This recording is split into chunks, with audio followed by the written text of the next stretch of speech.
बिस्मिल्लाहिर्रहमानिर्रहीम। अस्सलामुअलैकुम। आप देख रहे हैं न्यूज़ वन और मैं हूं आपके साथ अनम जुल्फ़िकार। हेडलाइंस आपने जानी। बुलेटिन के आगाज़ में अहम खबर दें आपको।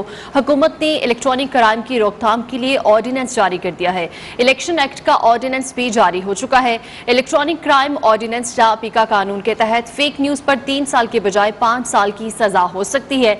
विफाकी वज़ीर कानून फारूक नसीम की कराची में प्रेस कॉन्फ्रेंस। उन्होंने कहा, इंसदाद इलेक्ट्रॉनिक क्राइम ऑर्डिनेंस मीडिया पर कदगन से मुतालिक नहीं। मीडिया तनकीद करना चाहता है तो करे, लेकिन फेक न्यूज नहीं होनी चाहिए। फेक न्यूज नाकाबिले जमानत जुर्म होगा। उनका कहना था कि साबिक चीफ जस्टिस गुलजार अहमद के खिलाफ गलत जुबान इस्तेमाल की गई, खातून अव्वल से मुतालिक तलाक की खबरें चलाई गई। फारूक नसीम ने कहा, पीका कानून आइन से मुतसादिम नहीं, ये सब के लिए होगा। वजीर आज़म समेत किसी को कानून से इस्तिस्ना नहीं होगा।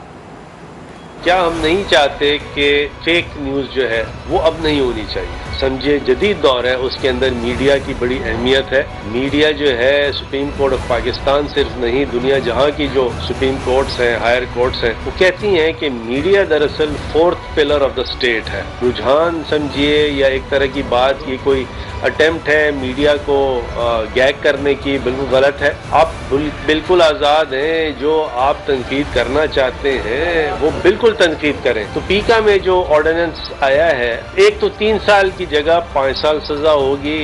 ये अब ऑफेंस जो है वो बेलेबल नहीं होगा, वो नॉन बेलेबल होगा, और साथ साथ उसमें यह है कि कॉग्निजेबल ऑफेंस होगा। दूसरा जो ऑर्डिनेंस है वो इलेक्शन एक्ट का है, और उसके इलेक्शन एक्ट का जो ऑर्डिनेंस है उसमें आइडिया ये है कि जो कोड ऑफ कॉन्डक्ट में कह दिया जाता है कि इतने दिन पहले से कन्वेंसिंग नहीं होगी, तो वो 48 आवर्स की लिमिट तो अपनी जगह पे है, लेकिन उसके अलावा जो है कोई भी पॉलिटिकल पार्टी का नुमाइंदा है वो जाके कन्वेंसिंग कर सकता है हल्के में। पीपल्स पार्टी ने इलेक्शन एक्ट और पीका कानून में तरमीम का फैसला मुस्तरद कर दिया। शहरी रहमान ने कहा, हुकूमत इंतखाबात को मुतनासिब बना रही है। सलीम मानवीवाला ने खबरदार किया कि आवाम के हुकूक पर डाका डाला गया तो भरपूर मुखालफत करेंगे। शाजिया मरी ने इलेक्शन एक्ट में तरमीम को इंतखाबात में धांधली का नया मनसूबा करार दे दिया।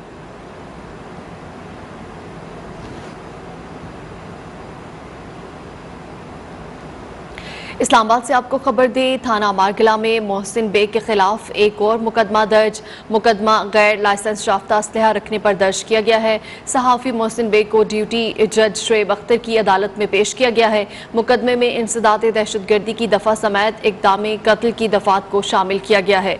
मुलजिम बरामद किए गए पिस्तौल का लाइसेंस पेश ना कर सका। इसी हवाले से मज़ीद तफसीलात जानेंगे। हमारे साथ टेलीफोन लाइन पर मौजूद हैं नुमाइंदे न्यूज़ वन उमर बर्नी।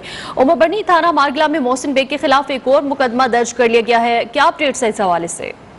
बिल्कुल, सीनियर सहाफी मोहसिन बेग के खिलाफ दर्ज FIR में कहा गया है कि दौरान रिमांड मोहसिन बेग ने इंकशाफ किया कि जिस पिस्तौल से उन्होंने फायर किए थे वो उनके घर पर है, हमरा जाकर बरामद करवा सकता हूं। पुलिस टीम मोहसिन बेग को लेकर उनके घर गई तो उन्होंने घर की बालाई मंजिल पर अपने रिहायशी कमरे में बैठ के साइड टेबल की दराज से 30 बोर पिस्टल निकालकर पुलिस के हवाले किया।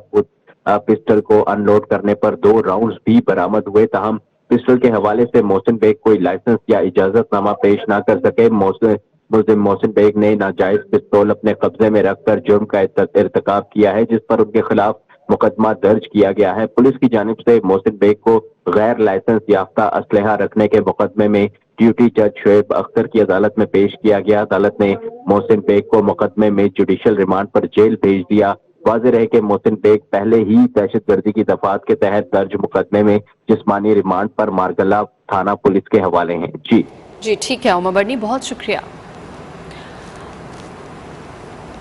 और अब बुलेटिन में जिक्र, होश उड़ा देने वाली महंगाई का। मुल्क भर में पेट्रोल की कीमत में इजाफे की आफ्टर शॉक्स जारी है। सस्ते बाजारों में भी महंगाई की अफरियत ने पंजे गाड़ लिए। फलों, सब्जियों, दूध, गोश्त और दीगर अशिया जरूरिया की आसमान से बातें करती कीमतों ने आवाम की नींदें उड़ा दी हैं। इंतजामिया महंगाई माफिया को लगाम देने में नाकाम हो गई।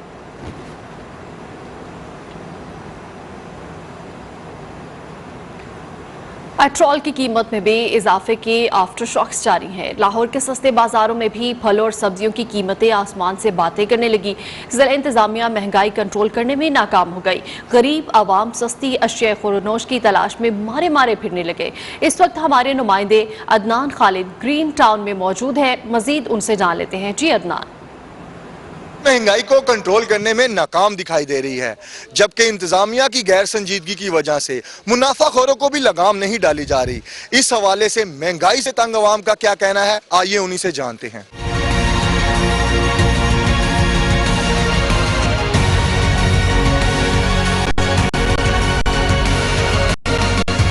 कोई हुकूमत भी कोई आ जाए, ABC कोई आ जाए, वो महंगाई इसी तरह रहेगी और उसके मुताबिक रेट उनके मुताबिक आपको तय करने पड़ेंगे। जैसे जैसे उन्होंने आपको लिस्ट दी हुई है, आप उसी के मुताबिक वो सारा कुछ कर रहे हैं। इंटरनेशनली चीज़ें कम होंगी तो तभी यहाँ पे, क्योंकि पहले आर्जी तौर पे कंट्रोल किया जाता था डॉलर को नीचे रखने के लिए। अब हुकूमत ने खुला छोड़ दिया कि डॉलर जैसे चढ़ेगा हम वैसे ही इंक्रीज कर देंगे चीज़ें। 100 डेज का था, वो भी पूरी कंप्लीट कि 100 डेज में हम महंगाई हम ख़त्म कर देंगे। महंगाई तो ख़त्म नहीं हुई, गुर्बत खत्म हो रही है। बातें तो ये बहुत करता है कि जी मैं उनको पकड़ूंगा, ये करूंगा, वो करूंगा। ये अवाम, गरीब अवाम कहाँ से खाएगी? मुर्गी का गोश्त जो है वो 297 रुपए किलो है। कभी आपने सोचा था 297 रुपए? हुकूमत जो भी पॉलिसी बनाए उसी से कंट्रोल तो करना चाहिए, क्योंकि जो गरीब बंदा उसके लिए गुजारा करना काफ़ी टफ होता जा रहा है। तो बाकी पॉलिसी एंड पे वो देख लें कि क्या क्या हो सकता है, लेकिन फ्यूल प्राइसेस जो है वो कम से कम होनी चाहिए।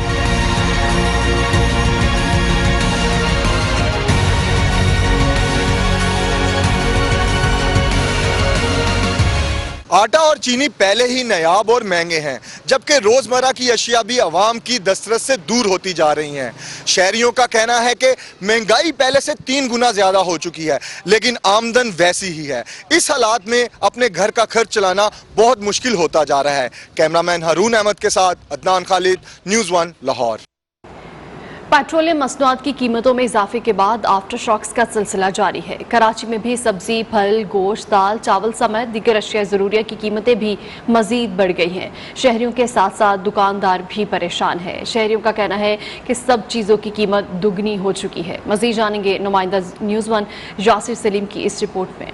हाँ जी बिल्कुल, पेट्रोल की कीमतें महंगी होने के बाद हर चीज़ महंगी हो गई है। आवाम और दुकानदार खासे परेशान हैं। कहते हैं खाने पीने की चीज़ें तो सस्ती की जाएं। दुराजी की मार्केट में क्या सूरत हाल है, लोग क्या कहते हैं, आइए आपको दिखाते हैं।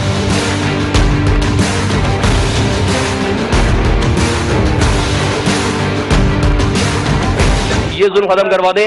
जिस तरह से वो आते हैं हमारे पास और आगे ये फाइन लगाते हैं हमारे ऊपर, अगर हमें वो इस रेट पे दें तो कौन चाहेगा कि अपने बच्चों के पेटों में हराम भरे। लेकिन जिस रेट में हमें मिल रही है, अगर उसमें हम 10 रुपये और 12 रुपये ना रखें तो क्या करें? सब्जी महंगी हो गया, काफ़ी महंगा हो गया, आवाम की खरीदारी से बाहर हो गई।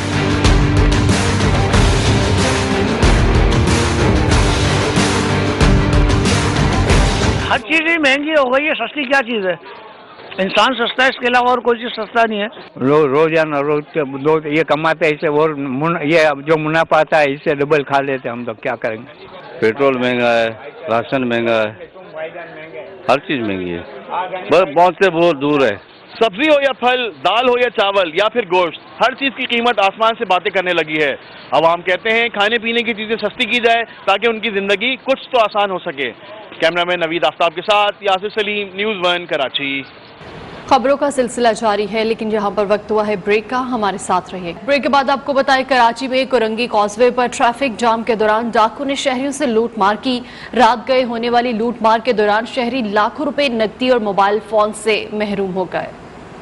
कायद में अंधेर नगरी चौपट राज, रात हो या दिन शहरी एक लम्हा भी महफूज नहीं।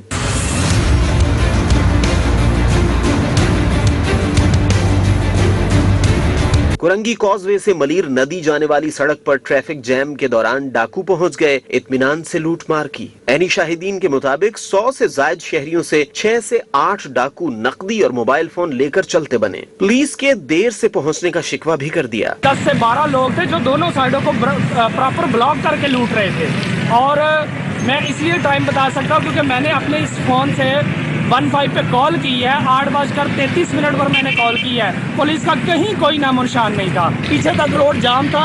ये रोड भी जाम था, दूसरा रोड भी जाम था, और वो डाकू तसल्ली से लूट रहे थे, और ये कोई एक दिन का काम नहीं है। शहरियों का कहना था कि बलोच कॉलोनी से कुरंगी कॉजवे और मलीर नदी तक वारदातों में इजाफा होता जा रहा है। पुलिस कहीं नजर नहीं आती।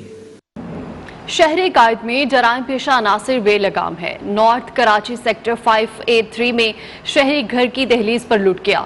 3 मुलजिमान मोटरसाइकिल पर आए और इत्मीनान से शहरी का मोबाइल फोन नकदी लेकर चलते बने, जबकि पड़ोसी घर के दरवाजे से शहरी के लूटने की वीडियो बनाता रहा।